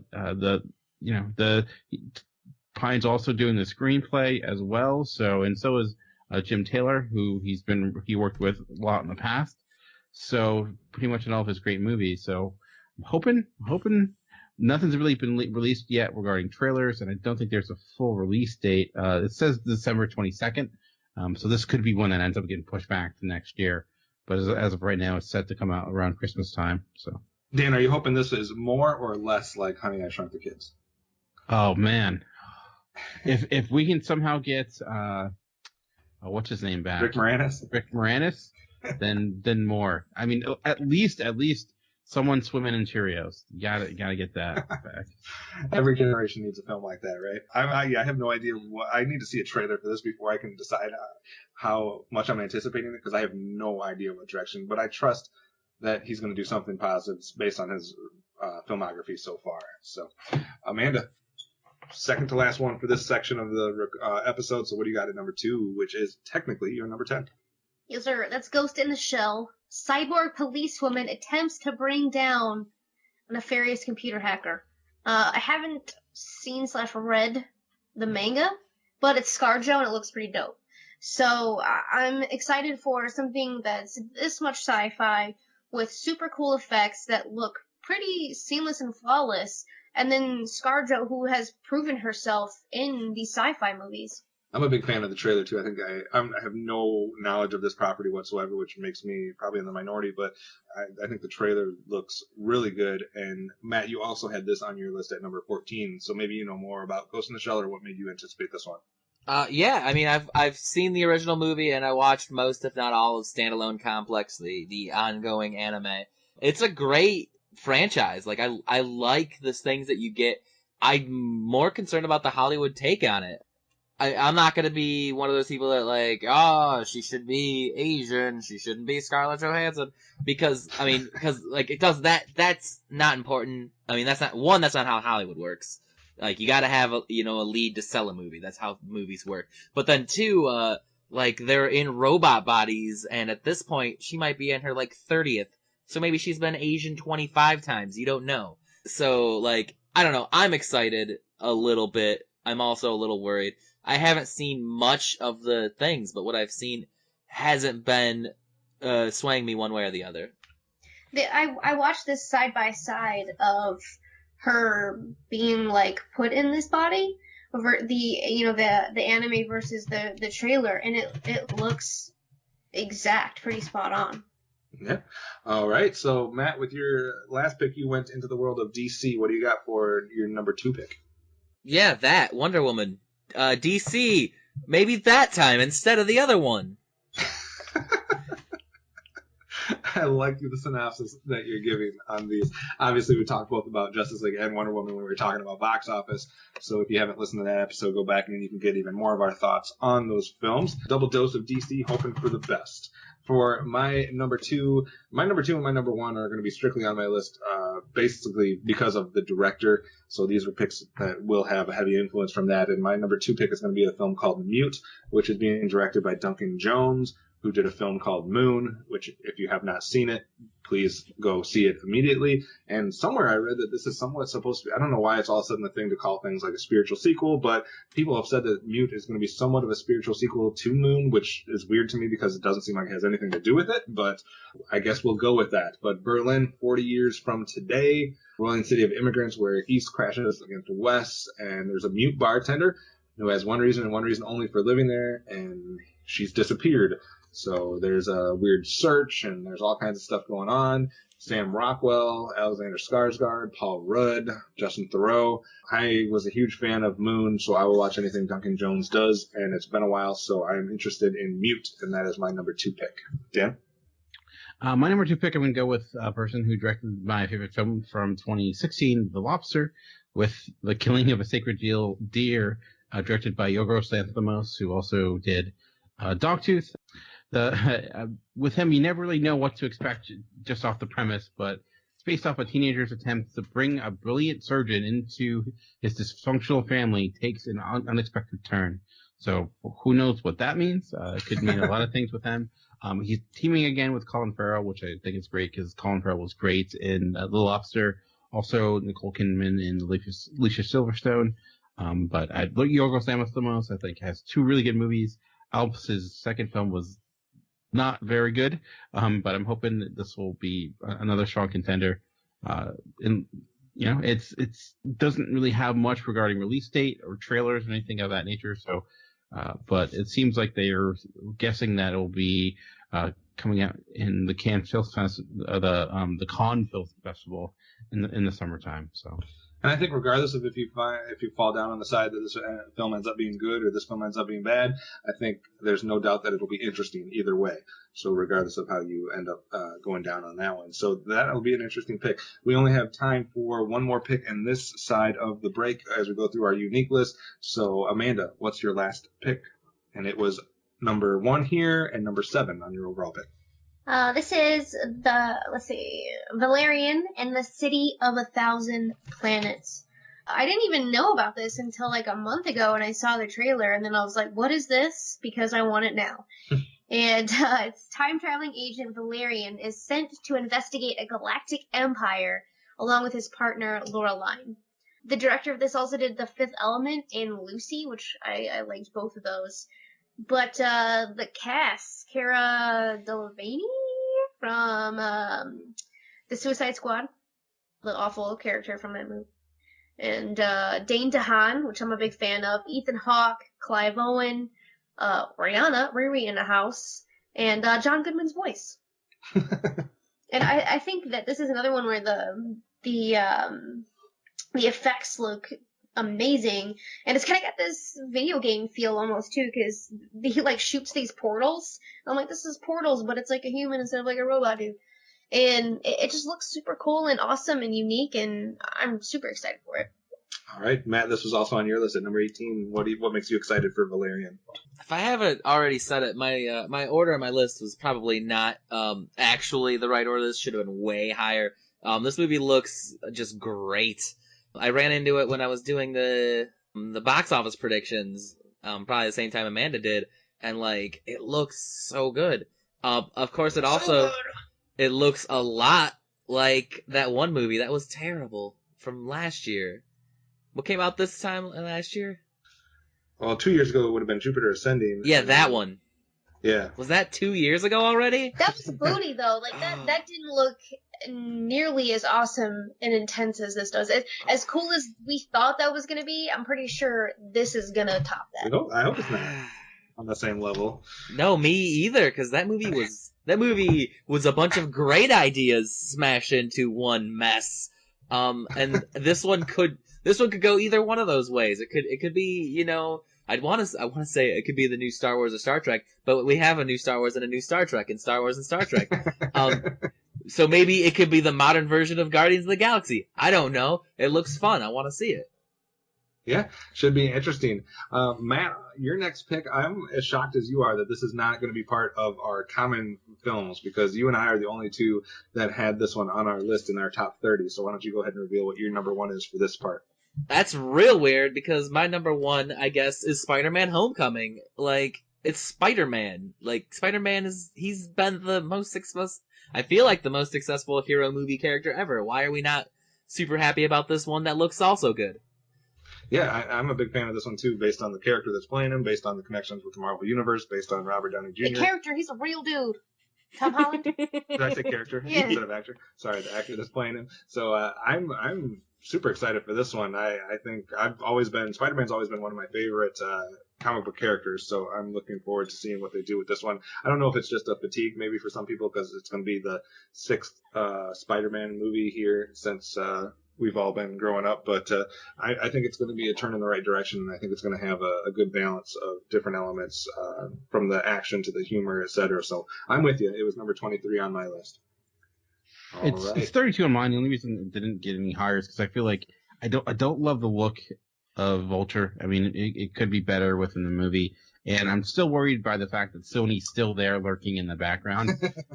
So I'm curious what influence they still do have. I mean, I enjoyed Tom Holland in Civil War. It's got a strong cast, and I guess maybe it is partially just being coming off of Amazing Spider-Man 2, which I thought wasn't all that great. So that's a little bit for me, but I'm going to go see it. Out of all the movies, that'll probably be one of the few I actually do see in the theater. But like you said, I think the other ones I'm anticipating a little bit more because it's something different, unique. That's why I'm really looking forward to Logan, because it looks to me like, wow, that's really a new direction for the X-Men films that I can get excited about. Yeah, for sure. All right, for my number one pick on this section, I am going to do a couple things here that kind of drew me to this one. Like I said, the director is Alex Garland, and the film is Annihilation. For those of you that don't know, he did a film called Ex Machina a couple of years ago, which I'm getting eye rolls from Amanda from. A biologist signs up for a dangerous secret expedition where the laws of nature don't apply. Sounds similar vein, at least similar kind of concept for Alex Garland, starring Oscar Isaac, as well as Natalie Portman, Tessa Thompson, and Jennifer Jason Leigh. So I am all on board for this one. I loved Ex Machina. It was my number one film for that year. And Annihilation hopefully will be at least a similar vein. Whether it's best film of the year or not for me, at least hopefully it's a good serviceable film that might make my top 10 or top 20 is my hopes for this one. So Annihilation from Alex Garland is my number one pick. Dan, what do you have? My number one pick is a movie that does not even have a title yet, but it will soon. And it's Paul Thomas Anderson's next film starring Daniel Day-Lewis, based upon his fashion in the London world. And I know it's hard to tell by looking at me, but I'm not that much into fashion, but I do love myself some Paul Thomas Anderson and Daniel Day-Lewis. I love There Will Be Blood. I wasn't the hugest fan of Inherent Vice. I thought there were some good elements to it, but as a whole, it just seemed too convoluted and confusing. But I love a lot of his other movies. So there's always a chance you're going to see Brilliance when he comes out with a movie. It is currently filming. There have been picture stills released, so there's a good chance it's coming out this year. And Daniel Day-Lewis is he's like a leap year, and he comes around once every 4 years. So anytime he's in a movie, it's something to see. Yeah, I'm with you 100%. I guess the only reason I hadn't put it on there just because I don't know why I need information about it. Like you said, Daniel Day-Lewis usually means greatness, so I'm all for watching anything he's in, but just with no really information based on the movie, no title, no trailers, no plot synopsis other than the kind of the setting goes, I was just a little unsure of where I would have to put this on my list, so I just didn't. It's number 12 on my list, so I just wasn't sure where a true spot would be until I see something more. So definitely anticipating Paul Thomas Anderson and Daniel Day-Lewis making a reconnection now. All right, so that is it for our unique list. We're going to take a quick break, and then when we come back, we're going to quickly go over the films that we had in common. So it was films that showed up on either all 4 of our lists or films that showed up on 3 of the 4 of our lists. So we'll be right back with those films after the break. After these messages, we'll be right back. Hey guys, it's Optimus Solo and Hard Candy Mandy. And we just wanted to let you guys know about another podcast out there that we both think you would all enjoy.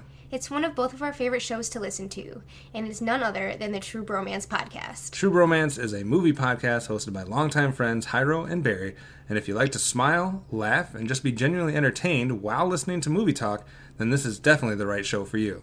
Each week, the guys break down a recently released movie, and not only do they tie in the movie that week to the beers that they are drinking during the show, but they also tie it in to a real fun top and bottom 5 list associated with that movie. It's a blast hearing both sides of these lists, and it definitely makes them unique amongst all other movie review podcasts. So we definitely want to recommend all of you guys to go check out their show. Just search out the True Bromance Podcast on iTunes, Stitcher, and all other podcast platforms. And if you listen via iTunes, do us a favor and leave them a 5-star review. And don't forget to let them know that the Cinema Geeks sent you. On the Simplistic Reviews podcast, we talk movies. We talk TV. We talk. Hello, Julie, what the heck are you doing? tried to make our spots sound more exciting by adding explosions. Yeah, I'm pretty sure you could have got the point across with sound effects, not the real thing. Download the show on iTunes or at simplisticreviews.blogspot.com. I'm sure your insurance company will cover that. No, they won't. No, they probably won't. Hey, you guys, this is The Mask, and you guys are listening to the Geekcast Radio Network. And you know what? You are smoking!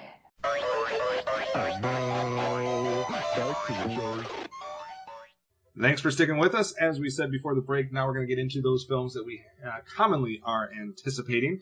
And the way we did this is I just took the rankings that we had for each of these films and averaged them out. So that's the order we will go in. We're going to start with the 10 films that 3 of us ranked. And then we'll get into the only 3 films that all 4 of us ranked. Interesting that only 3 films made it across all 4 lists. So that just shows how many films are coming out here in 2017 that have differing levels of interest in differing ways. So let's start with our first pick, average rank of 17. It was Amanda, you had this highest at 12, and that would be Kingsman, the sequel, The Golden Circle. Is that what it's called? Yeah, I keep thinking like The Golden Shower for whatever reason, and I gotta keep like not thinking about that. But that's what it reminds me of. What? Yeah. Does it take place in Russia too? I think R. Kelly's gonna be in it. I'm pretty sure R. Kelly's gonna be in it too. So. Taking the role of who was in it the first time? Colin Firth? No, the girl in the jail cell. Wasn't she a music person? No, she was like a princess.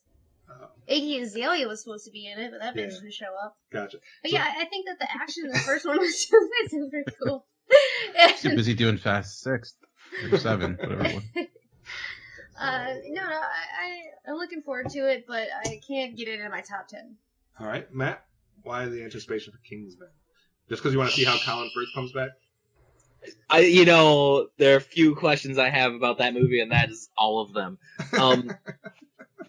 I feel like that first one was a guilty pleasure movie, which I probably shouldn't have been, but it was off the rails in a modern sense, and I'm hoping they can capture that magic again, because that movie was real silly but a lot of fun. Yeah, I agree. It was number 26 on my list. I'm anticipating to see what they do with this. I like the director. I like the people involved. I like what they set up in that first film. So let's see what they do with the second one and how they answer some of those questions. Our next one, just average rank of 16, so only one spot away, would be Lego Batman, which was on all of our lists except for Amanda's. Lego Batman, highest ranking person, Matt, would be you at number 7. So we talked a little bit about this in the box office, but why so much anticipation for Lego Batman? Because I thought it was going to do well. What I did when I made this list was I copied over my prediction list of anything I thought I wanted to see, and then I just filled in the blanks. So that's why they're a little out of order. Lego Batman looks fun. I've bought some of the movie-specific Lego minifigures. I got that killer whale, which is awesome. So, I'm sure I would enjoy it if I go see it. And it's coming out before Valentine's Day, I believe, so I might push for that to be our Valentine's Day movie this year, because why not? It looks entertaining. Fingers crossed. Amanda, just not high enough to put it in your top 30 for Lego Batman? No, it didn't even make it in my top 50 of the last go-round. I did have it pretty high up at first, but I just found a bunch more stuff that looked cool, and I think this is gonna be fun. I like the Lego movie, and I know it'll be good, but it's something that's not gonna be surprising. It's just gonna be good. Okay, we'll have to see how you feel after you watch it. Hopefully, a little more high on it. How about you shut up and let me like what I like, alright? Alright, sounds good. Alright, for my next pick, or not my next pick, but for our next pick, all of us but Matt had this one. Very high on Dan and I's list, just barely squeaked into Amanda's list at number 30, and I'm not going to say the title of this film right, probably, but it's called Okja. I have no idea if that's how you pronounce it. It's Okja, and this is directed by Bong Joon-ho, who directed Snowpiercer, and what are you laughing at? Say that again. No. But this also has Tilda Swinton in it, Jake Gyllenhaal, Paul Dano. A young girl named Miha risks everything to prevent a powerful multinational company from kidnapping her best friend, a massive animal named Okja. Director has called Okja a very shy and introverted animal. It's a unique animal that we've not seen before. I don't know what any of that means, but I like Snowpiercer, so I'm anticipating Okja. I hope that's how you say it. Dan, why is it so high on your list? I love Bong Joon-ho. Snowpiercer was great. I also love Mother. He did The Host, which is another kind of creature film with this crazy animal that appears in the river. He's really great at handling multiple tones where things can be somewhat humorous and frightening at the same time, or they morph over time. Like Mother's a great example of it, where it starts kind of comedic and very rapidly deteriorates and becomes very dark and dreary. So I think he's really diverse in his ability to make great movies. So that's why I'm really looking forward to it. And I love Tilda Swinton in Snowpiercer. So if she can do anything similar to that in this, that'd be great. I also like the idea that it sounds in a similar vein as Snowpiercer, something that has like a fantastical element to it, but that also has these interesting, maybe even provocative things to say, social commentary, or those types of themes or messages. So I think it might have some similar elements to that. So I'm very much looking forward to this one, just like you were. Amanda, I'm surprised, but this one made your list as well. Why the fuck are you surprised? I guess I'm not surprised. Why the anticipation for Okja? It just seemed like a really weird, cool concept that I hadn't seen a bunch before, and a couple of the people that are in it, definitely Tilda Swinton is a pull there because I like her in a lot of stuff. So I think it's just going to be something unique and interesting. All right, so definitely some love here for Okja. Made our common list, and next up on that common list, just barely underneath that one, would be Dunkirk, which was on myself, Dan, and Matt's list. Dan, I'll let you lead off on this one because you had it the highest. You had it up at number 3. So why the anticipation for Dunkirk outside of, or is it just because of Christopher Nolan?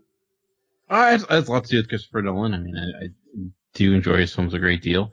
And I'm a huge fan of World War II films. And this is the story's interesting, too. It's one I'm actually kind of surprised there hasn't been a movie really dictating it like this or covering it before. And Tom Hardy and Cillian Murphy, so there's a lot to be excited about, and I also really liked the trailer. Just the ominous tone of it really seemed something very different. Now we've had a lot of war movies, from Saving Private Ryan to Hacksaw Ridge last year, but it seems like it's going to be a little bit different. So that has me excited, but largely in part because of Christopher Nolan. Yeah, I'm a huge fan of Christopher Nolan, a huge fan of Tom Hardy, and a huge fan of war films, so it's in my top 10 as well. So definitely looking forward to Dunkirk. Next up on our most common list is a film we talked about a little bit in our box office discussion, and that would be Alien Covenant. Amanda, you had this highest on your list at number 5. So let's go with you first. Why the love and why the anticipation? Because I've heard people on both sides of the fence on this one. I've heard a lot of people saying that they think it's going to be crap. I don't know if that's just the crowd that didn't like Prometheus or what, but why the anticipation?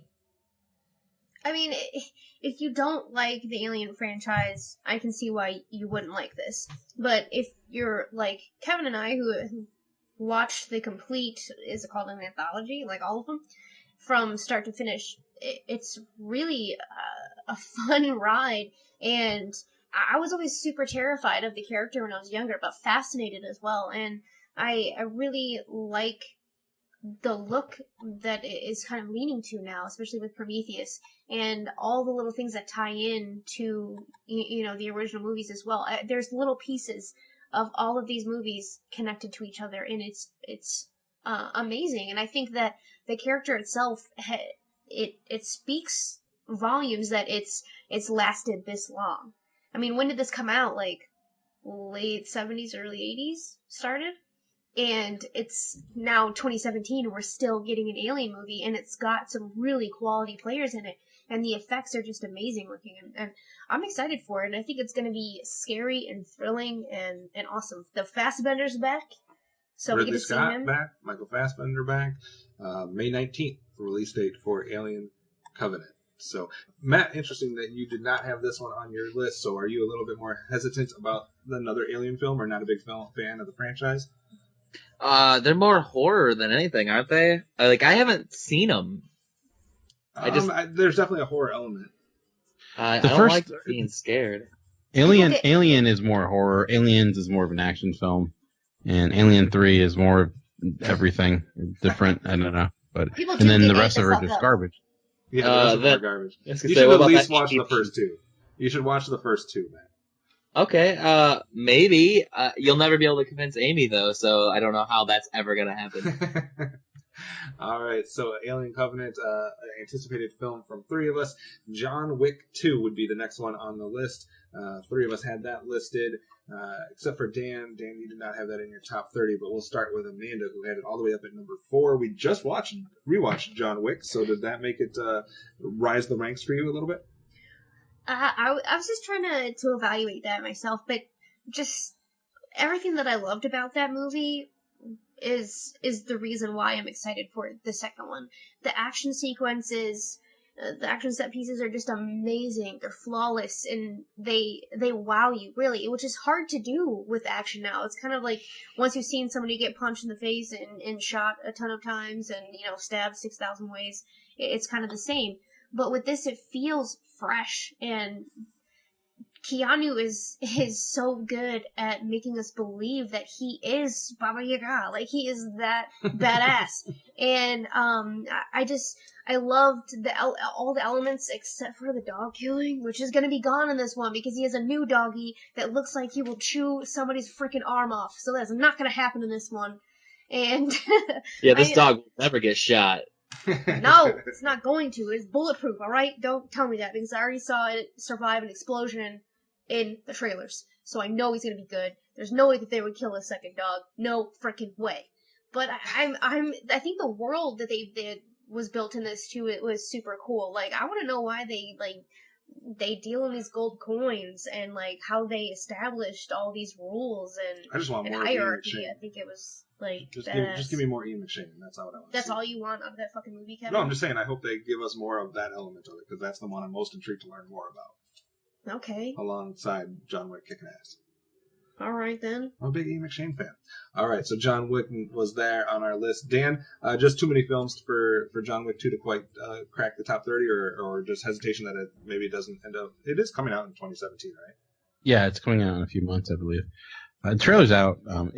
I like John Wick. I don't think I like it as much as most people do. I do feel like I do need to rewatch it, but that's the only reason. Yeah, like I'm gonna see it, but right. I don't know. When it comes to action sequels, sometimes you just end up getting kind of like, I'm thinking of like Taken 2. I love Taken, and then the Taken 2 just seemed like you couldn't do it again. John Wick's a little bit different, obviously, because they built a really cool world in the first one.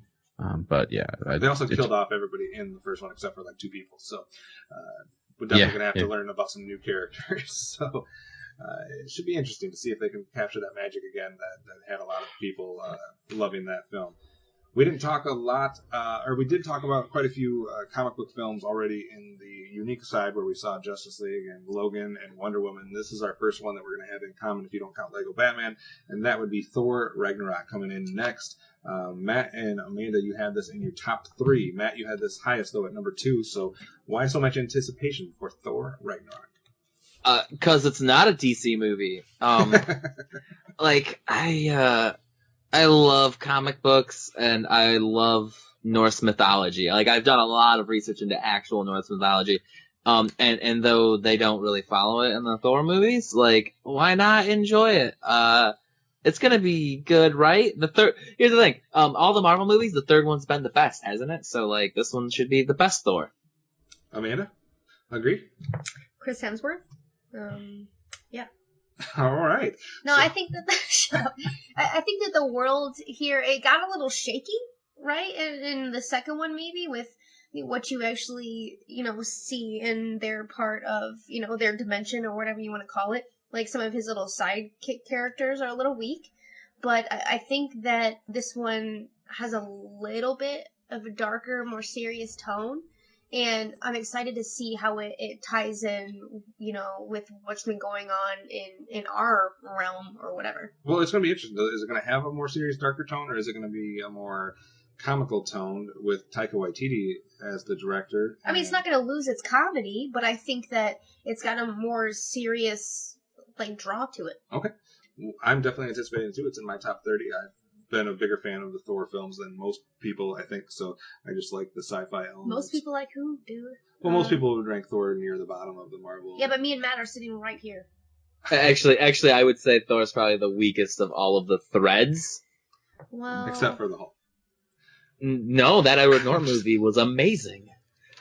But yeah, I think everybody has different opinions on who they like best, whether it's Captain America, Thor, Iron Man, etc. I like the setting of Thor a lot, so that kind of draws me to that one, even if the stories might not have been as strong as some of the ones in like Captain America, for example. But next, it might be some surprise here in the next 3 picks that it's not on all 4 of our lists. So we'll have to see how the panel reacts to this one. But on 3 of the 4 of our list, next up is War for the Planet of the Apes.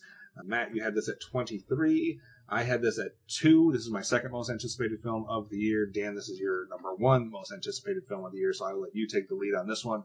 Why so much anticipation for War for the Planet of the Apes? It's so it can prepare us for the upcoming future. I love this franchise. I mean, I thought I always mess up the Rise was good, and then I thought Dawn was amazing. It upped the game when it came to what you can do with this franchise as a whole. Love the characters it was creating within the apes themselves, like Caesar and Kuba, the villain of that film. I was just blown away by it. I love Matt Reeves as a director. He's done he's done a lot of really good things. I think he's somewhat underrated. And the special effects have been phenomenal. And again, Woody Harrelson showing up. So I have so much faith in this franchise. I love the world that they've built. Starting with the first one, how they're slowly connecting it to the original, without being forceful with it. So you can, it could exist in its own vacuum, or it could exist within the same universe as the original franchise, to a certain extent, because I know after the first Planet of the Apes, they've kind of diverted a great deal. But I don't know. I've just been massively impressed with this franchise, and it's been getting better and better, and I hope that continues. And the trailer was great. I love how you kind of it starts with kind of the view of the apes and the humans as the threat, and then it switches with the humans and the apes being the threat. So I love how it plays that game, and how there's this ambiguity of who really the villain is to a certain extent. Right. But that's why I'm super excited for it.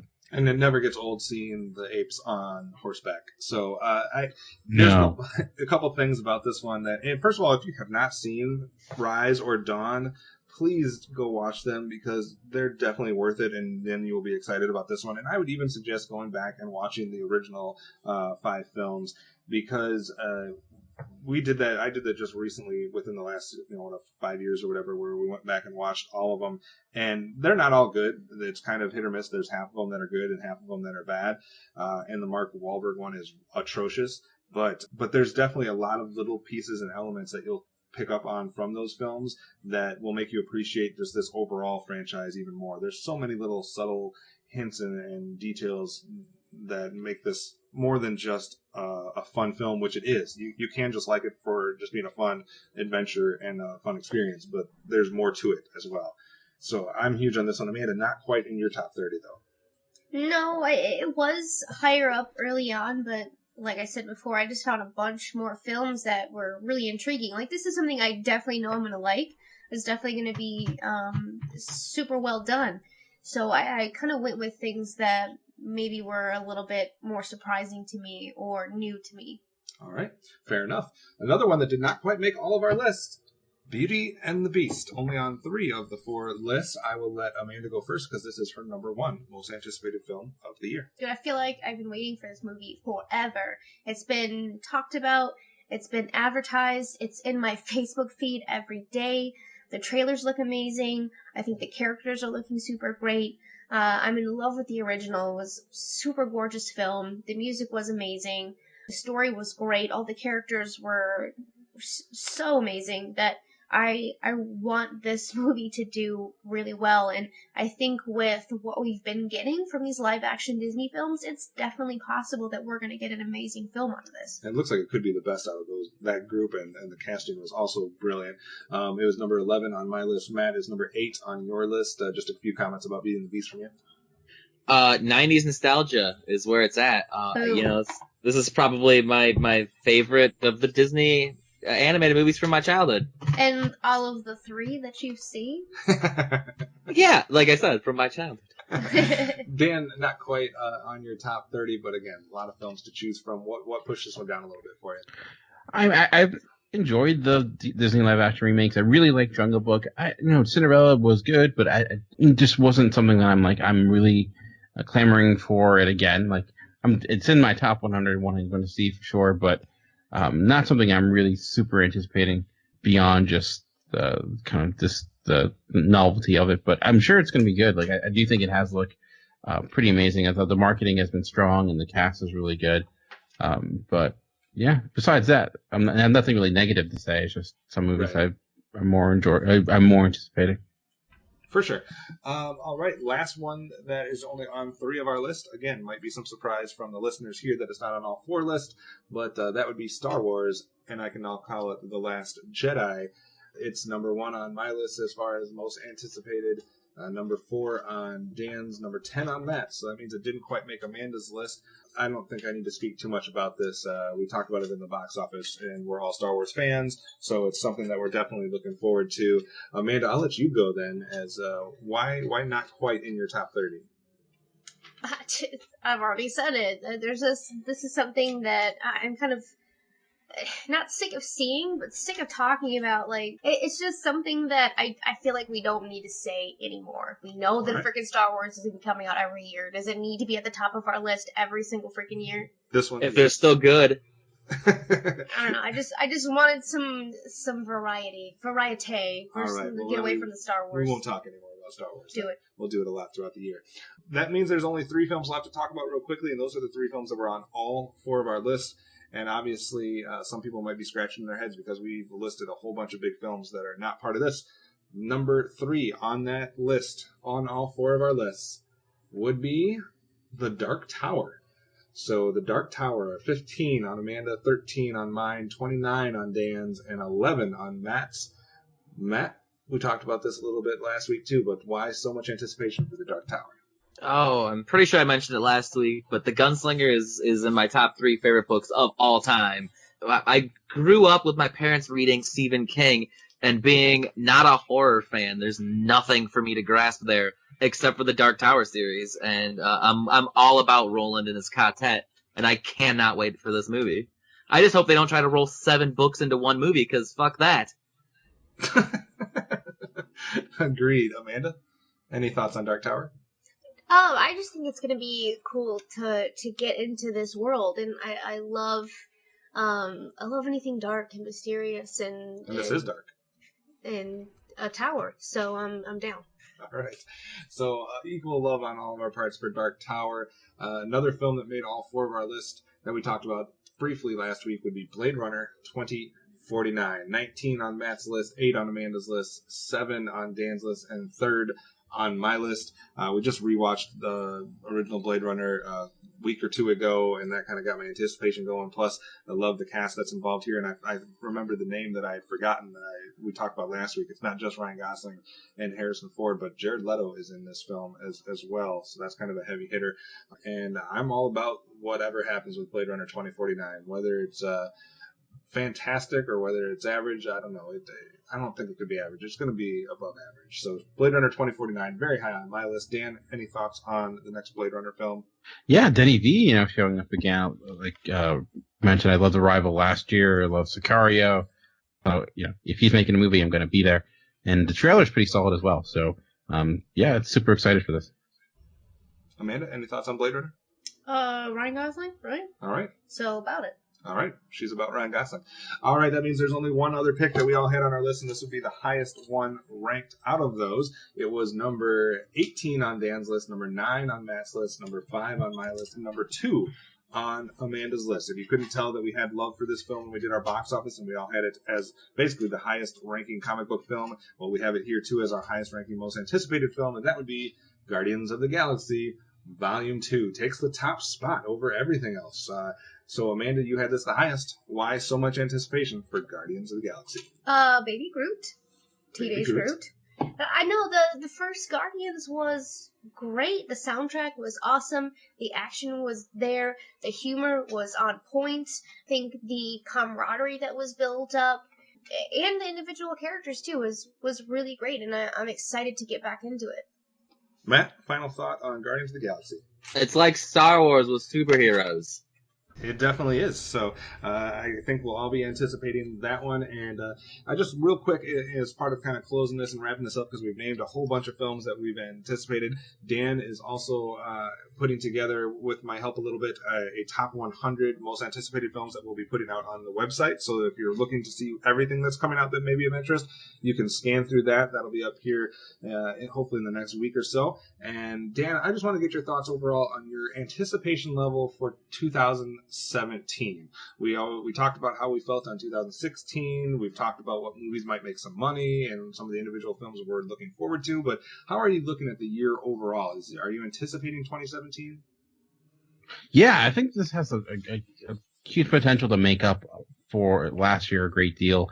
Last year the blockbusters kind of stunk. This year, like, looking at the ones that are set to come out, it could hopefully rectify that. It's interesting though, because I feel like we're not getting a lot of movies from really hugely established directors.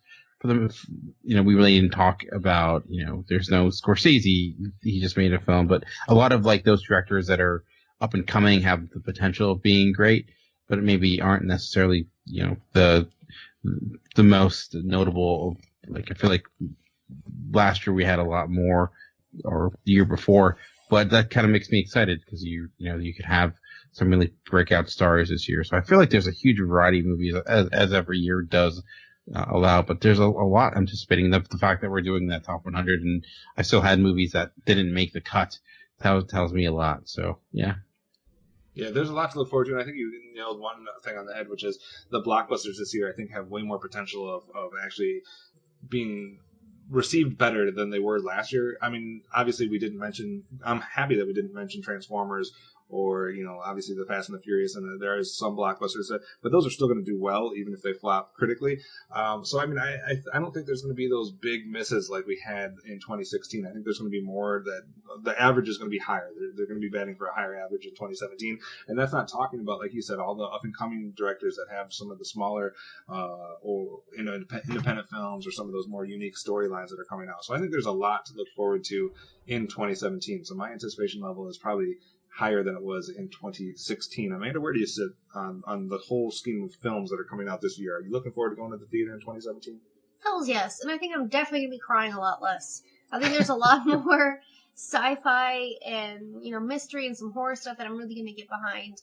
And getting back to the genres that I really, really like, instead of like it being a total crybaby and like blubbering all over myself in every single movie that I watched this year. And I think that I have high hopes for, like Justice League and a few of the comic book movies that are coming out too, whereas, last year my anticipation was there, but I was super skeptical and I was let down at the end of the day. So I'm hoping that that's not a factor this year.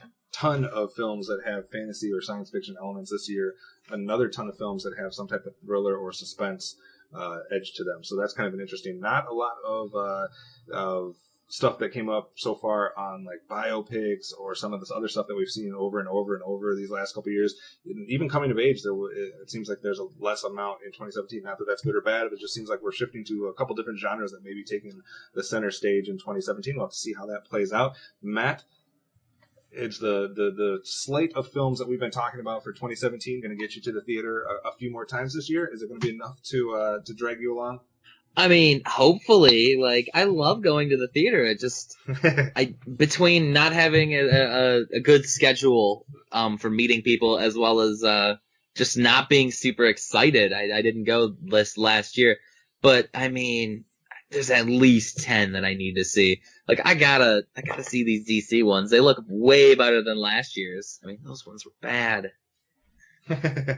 All right, so we'll have to wait and see how that all plays out. With that kind of marks the end of our special episodes leading up into 2017. So that means it's time to get back to the grind of finishing a few of our spotlights and series that we started last year. So coming up in the next few episodes, you'll be hearing us getting back into the video game series.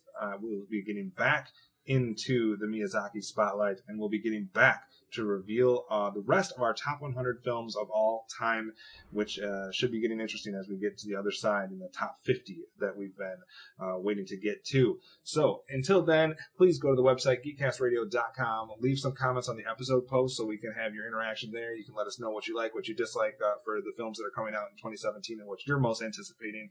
You can also interact with us directly through Twitter. The show Twitter handle is @Cinema Geekcast.